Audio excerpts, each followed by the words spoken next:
The only way to fix all of this is to fucking solve this case. And that's how I get the final episode of my dreams. Hello and welcome everybody, I'm Summer's Child and today we are talking about the series Only Murders in the Building. Three very different yet very similar New Yorkers are living in the same building. A former actor, an out-of-work director, and an artist. They were unknowingly listening to the same podcast about murders when the alarm went off in their huge apartment complex and they had to vacate their places, heading to a nearby restaurant in the hope of catching what happens next on their favorite podcast. It took a moment to absorb what it was, but then it became all too clear.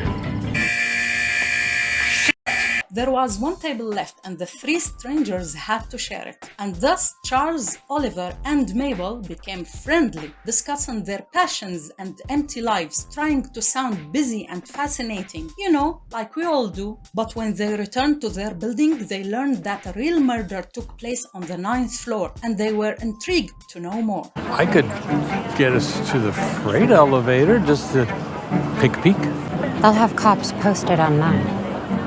Ooh, you're good. Filled with curiosity, Mabel could not forget about it. So she talked to Charles and they went together with Oliver to snoop around in the deceased trash, with a crazy idea to start their own podcast about this murder/suicide. We get to peel back their proverbial onion and learn more about these strangers. Oliver was once a director, but he was out of work and out of money long ago, supported solely by his son clinging to a lifestyle he cannot afford because who is he without it?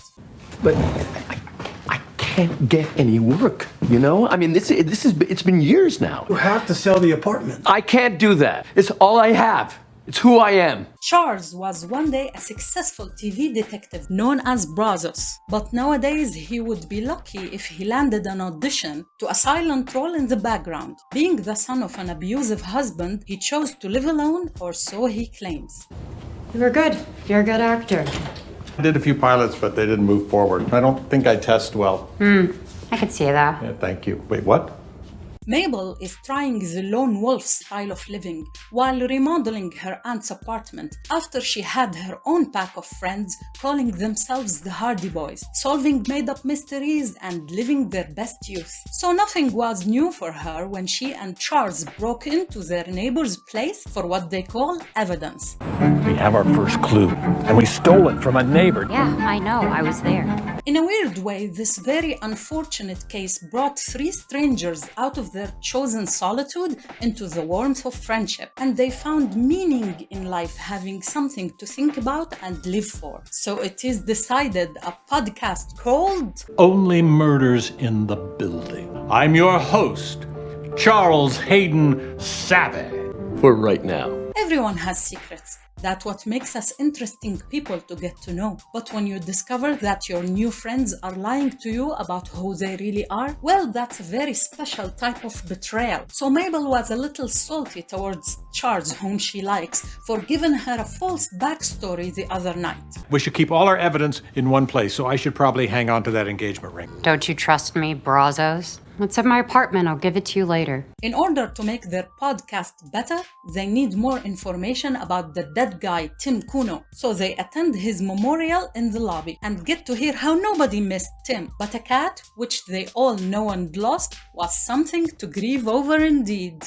Maybe we should make a podcast about Evelyn. Hey, you know what? I think we should talk to Ursula.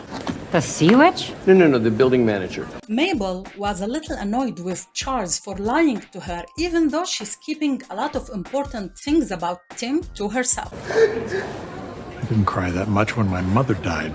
Is that true? Or are you lying? What did you say to her? Just making conversation.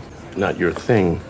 She knew Tim Kuno many years ago. They got to spend many summers together with other kids from the building. Rich and poor backgrounds mixed together to spread mischief, breaking into apartments and stealing whatever they like. It wasn't their brightest idea, but there you go. Oliver and Charles take Mabel to Tim's apartment to search through his things, trying to spice up their podcast. Bloody cat prints.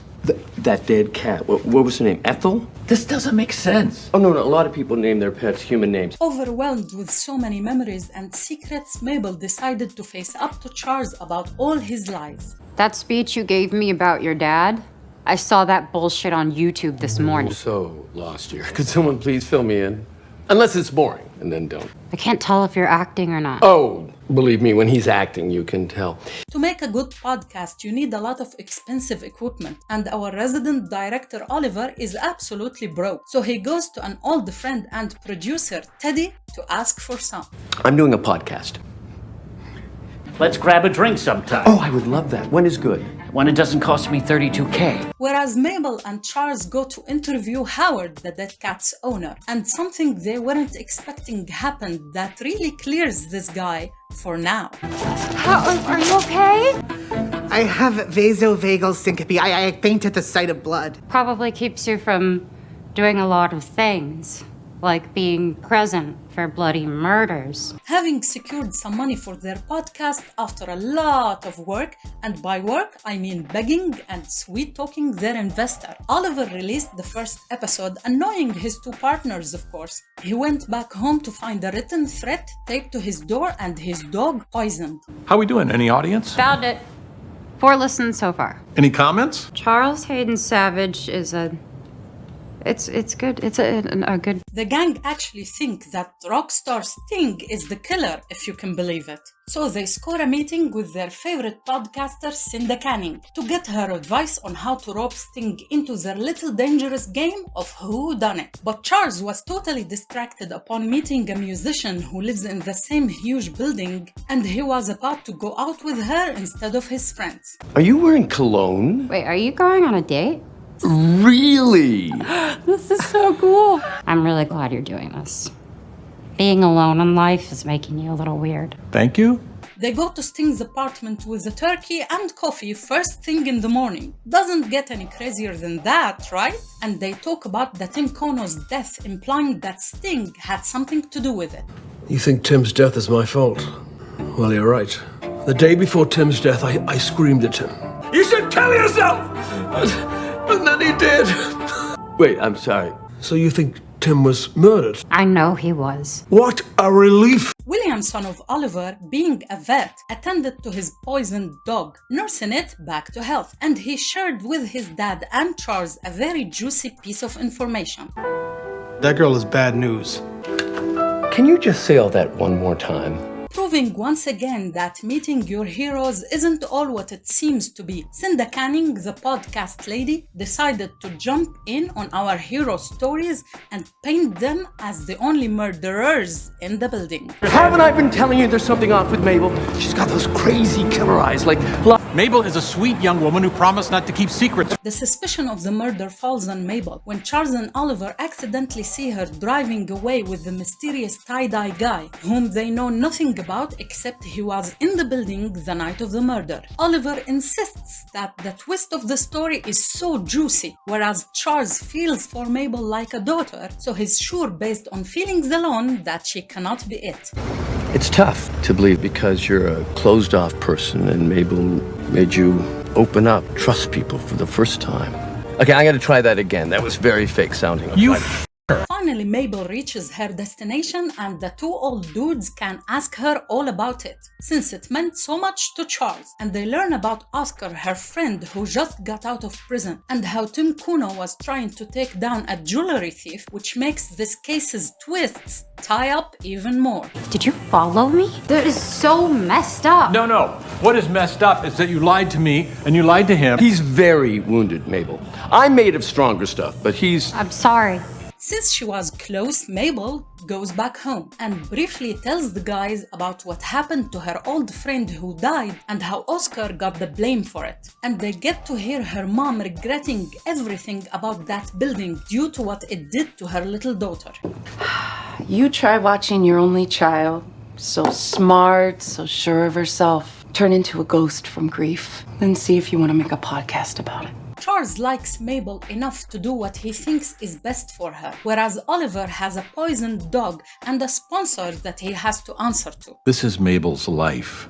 We can't exploit her pain playing detective. And this is just occurring to you. Their sponsor, Teddy Dimas, was so happy to get his name out there on Fallon's show, so he wrote them another check for more episodes and urged them to go on making more episodes. When they thought they were done for the sake of Mabel, who was in fact still thinking about the case. Title of their podcast, Dimas Chicken Wraps presents Only Murders in the Building. 2 episodes of your podcast and my name is in Fallon's mouth. Wow. Mabel comes back to the guys, insisting to follow this crazy case no matter where it took them, with a piece of evidence sent anonymously to her and a brand new suspect they have to investigate. Honestly, it's pretty hard for me to even like people. But you guys, are you really gonna make me say it? I'd kind of like to hear the words, yes. Also, rank us. I'm dying to know who your favorite is. The sponsor, Teddy Dimas, has a son, Theo, who's deaf, and the episode that revolves around his memories revealing to us what happened 10 years ago is all silent, just subtitles and music. Very interesting and surprising way of storytelling. Theo accidentally pushed Mabel's friend off the roof to her death, blaming Oscar for it, and having his dad threaten Tim Kono to keep everything quiet.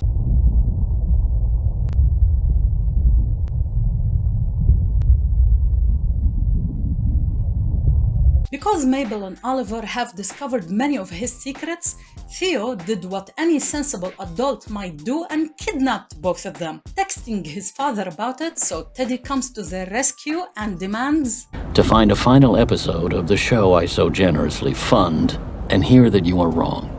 They went back to Charles with all that happened to them to find out that he and the musician Jan are in a relationship. And they went through Tim Kono's phone, so now our heroes have the whole backstory. Let's just say it sends our investigation into a whole new direction.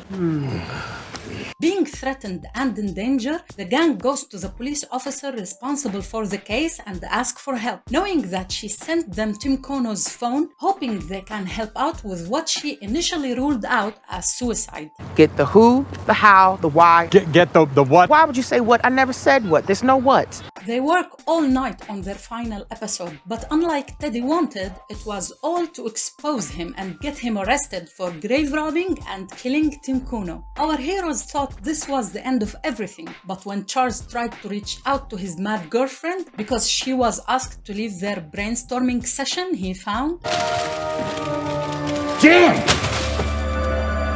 As a reward for all their hard work, they are being evicted from the building. Due to it, Charles was overwhelmed and declared he's out of everything, clinging only to his new girlfriend, who had a musical performance that night. So he attended her show trying to feel a little better about himself, only to discover that she had lied about her career and more.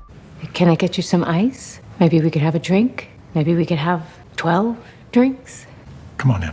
I won't give away the ending, the show is just too good to be spoiled like that. And this is only season 1, folks. The music, oh my, the music is just splendid. It pulls you in and makes you feel that New York cold atmosphere with the warmth of these beautifully written characters. This show has an amazing way of storytelling, especially when it goes into their imagination and you get to see a wilder side of reality. Even though the subject is murder and mystery, it never fails to entertain and induce laughter. Season 3 of Only Murders in the Building is dropping out now, so check it out. Hit that like button. I'm gonna see you very, very soon. Bye-bye.